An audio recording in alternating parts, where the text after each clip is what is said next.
Welcome to Chasing Baseball's Immortals, where I explore the careers of every 20th century Hall of Famer while collecting one of their original Playing Days cards. Today we're taking a closer look at the career of Lefty Grove and his 1934 and 35 Diamond Stars card, a pitcher whose dominance set the standard for every left-hand power arm that followed. Let's get started. Robert Lefty Grove was born March 6, 1900, in the middle town of Laconia, Maryland, a rugged Appalachian community where baseball was played on cinder lots, and every kid learned to throw hard just to cut through the mountain wind. Grove didn't come up through a polished school program. He left school early, worked as a coal miner and a glass cutter, and played on local sandlot teams where his fastball became the stuff of local legend. By his early 20s, he was the most feared pitcher in the semi-pro circuits of Western Maryland. Grove's path to the majors ran through the Baltimore Orioles of the International League, then an independent powerhouse. Connie Mack had to pay an unprecedented $100,000, a record at the time, to pry Grove away in 1925. It was worth every penny. Once he reached the majors with the Philadelphia Athletics, Grove became the defining left-hand pitcher of his generation. From 1929 to 1931, Grove delivered one of the greatest three-season runs in baseball history, 79-15 and a 2.33 ERA, the backbone of the A's dynasty that won 3 straight pennants and 2 World Series titles. His 1931 season of 31-4 with a 2.06 ERA remains one of the most dominant pitching seasons ever recorded. Grove just wasn't overpowering, he was relentless, a fiery competitor with pinpoint control. He led the league in ERA 9 times, wins 4 times, and strikeouts 7 times. When the Depression forced Connie Mack to dismantle his roster, Grove was traded to the Boston Red Sox, where he reinvented himself. The overpowering fastball gave way to command, guile, and one of the smartest pitching minds. Even without his peak velocity, he won another ERA title at 37 and finished his career with 300 wins and a 3.06 ERA, alongside a reputation as the greatest left-handed pitcher of the first half of the 20th century. After retiring in 1941, Grove returned to Maryland, living a quiet life in his hometown. He ran a bowling alley and stayed connected to baseball, remaining a beloved figure in the community that shaped him. He was elected to the Baseball Hall of Fame in 1947 as one of the earliest modern inductees. Grove died on May 22, 1975 at the age of 75. His legacy endures as a rare pitcher who dominated in 2 completely different ways. First with raw power, then with mastery and intelligence. Few pitchers in history have ever matched his combination of peak dominance, longevity, and competitive fire. Now we'll examine Grove's career through the lens of a historical and modern comparison. Grove is the starting point for any conversation about left-handed pitching dominance. In the late 1920s and early 30s, he didn't just lead the league, he separated himself from it. 9 ERA titles, more than any pitcher in history, and a career peak where he posted an ERA plus over 185 3 straight seasons. Grove set the template for what a left-handed ace could be, overpowering early, precise later, and competitive every time he took the mound. A generation later, Steve Carlton picked up that blueprint and carried it into the modern game. Carlton's 1972 season, where he produced a 182 ERA plus while pitching for a last-place team, mirrors the kind of season Grove routinely delivered in Philadelphia. Both pitchers had long stretches where they were 40 to 50% better than the league average, and both reinvented themselves as their velocity dipped. Carlton's 4 Cy Young Awards echoes Grove's run of ERA titles. Different eras, same pattern of sustained dominance. And then there's Clayton Kershaw, the modern successor in this line of left-handed greatness. His peak from 2011 through 2017 produced 5 ERA titles and an ERA plus seasons over 190, numbers that put him right alongside Grove in terms of pure run prevention. Like Grove and Carlton, Kershaw dominated early with power and later with command, and all 3 share the rare combination of elite strikeout ability paired with remarkably low walk rates for their eras. Across 3 eras, pre-war, post-war, and the modern game, you can draw a straight line from Grove to Carlton to Kershaw. Each left-hander defined his era with the same statistical signature: leading league ERA, elite ERA plus, long stretches of dominance, and the ability to control the rhythm of a season. Nearly a century apart, their careers share the same shape, the same traits, and the same standard of excellence that every left-handed ace since has been measured. From 1934 to 1936, National Chickle produced the Diamond Stars baseball set, a 108 card issue known for its bright Art Deco artwork and multi-year production run. The cards were sold one at a time in penny gum packs, each pack containing a single card and a stick of gum. Over the life of the release, National Chickle used 8 different wrapper designs, giving today's collectors another layer of hobby history to explore. The set's artwork features stylized ballparks, geometric backgrounds, and vivid color palettes that reflect the design trends of the mid-1930s. But the structure of the release is what gives Diamond Stars its depth. National Chickle issued the card in 3 series, and each wave brought changes that collectors still track closely.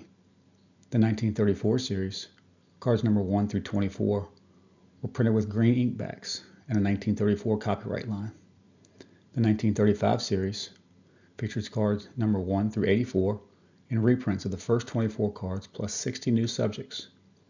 Cards number 25 to 72 appear only with greenbacks, while number 73 through 84 can be found with either green or blue. And finally, the 1936 series features 24 reappearances from the 34 and 35 series with new numbers from number 85 to 108, printed with blue ink backs. Because the set was printed across 3 seasons, National Chickle updated uniforms, team listings, and stat lines as players moved around the league. Those rolling updates expand the master set to roughly 170 total variations, giving collectors a wide range of print differences to chase. National Chickle also ran a wrapper redemption program. Kids could mail in 15 Diamond Star wrappers to receive a large 5x8 premium photo card.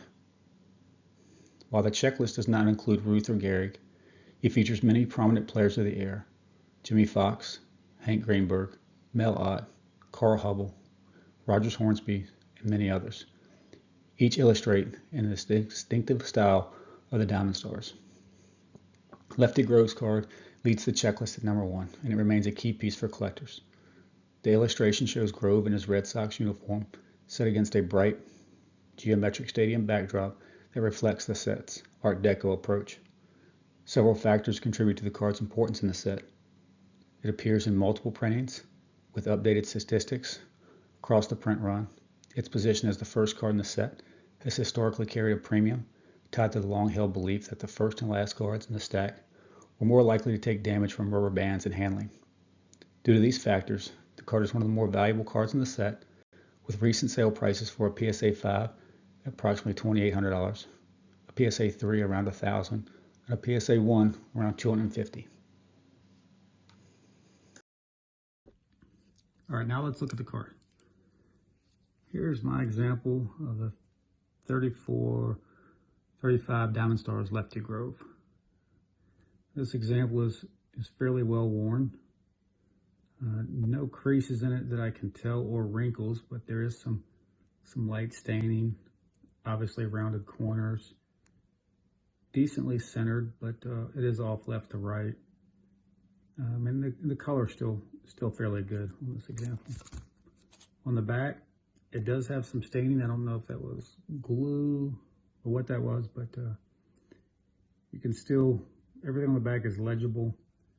This is the earlier copy. The Lefty Grove was included in the 1934 and 35 series, and because of his age there, this is the 1934 issue.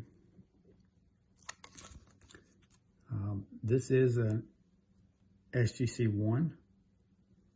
I got this example at my local card store, I don't know, maybe a year ago. When I was looking for a Lefty Grove, this was not the copy that I was looking for. I was really trying to target a 33 Gaudy, and I still may. But I kept going into the store, seeing this on the wall, and it kind of continued to grow on me. And then I started doing my research and realized that the scarcity of this card and the fact that it's the first card in the set, and a set, the Diamond Stars, it's growing in popularity. And I saw what they were asking, and I thought that this was a really good deal. So I got this for $200, and I think it's a good card for $200. So I'm really pleased to have it in the collection. And perhaps one of these days I'll expand to another Lefty Grove. I do really like the 33 Gaudy and the 34. So maybe one of those two eventually. But for now, this concludes my Lefty Grove collection. Now we'll look at some of Lefty Grove's other cards. In a career that stretched from the early 1920s to the mid-30s, his card span a period with some of the most visually distinctive and historically important designs of the hobby. First up is this 1921 Tip-Top Bread. This set is one of the more elusive regional issues of the pre-war era. Distributed inside of loaves of bread and unknown to most collectors until 2009, the cards were issued one Orioles player per day. Though the full checklist and print run remain a mystery, the sepia images, blank backs, and fragile stock make surviving examples incredibly scarce. Grove's card, printed while he was still a minor league phenom, is the crown jewel of the set. Listed as Lefty Grove's, reflecting his birth name, it stands as his earliest known card and one of the toughest Hall of Fame pre-rookies in the hobby. The only available sale was in 2020 for over $30,000. The card is the grail for a Lefty Grove collector. Next, the 1933 DeLong Gum. The DeLong set is one of the most artistic and beloved issues of the 30s, and Grove is one of its headline stars. The elevated platform design, bold stadium backdrop, and crisp player image give it a look unlike any other card of the era. Condition is always a challenge, but demand remains strong. Lower grade copies typically fall in the $800 to $1,200 range, while mid-grade examples typically exceed over $2,000. It's Grove at the height of his dominance, capturing one of the hobby's most striking designs. And finally, we have the 1933 Gowdy. Grove's Gowdy card is a classic and the most widely recognized piece of his Playing Days run. The bright color palette, clean portrait, and iconic Gowdy layout make it one of the most accessible Hall of Fame cards from the decade. Lower grade copies usually fall between the $300 to $600 range, while mid-grade examples routinely reach over $1,000 to $2,000 depending on color and centering. It's the cornerstone Grove card for most collectors and the natural starting point for building a Grove collection. As one of the greatest left-handed pitchers in baseball history, Grove's cards set firmly at the higher end of the pre-war market.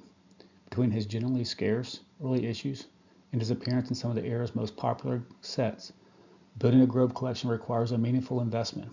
But for collectors willing to pursue them, these cards trace a vivid, era-spanning arc from his Baltimore beginnings to his peak as a dominant Hall of Famer, a cardboard legacy that mirrors both his rarity and his standing among baseball's immortals.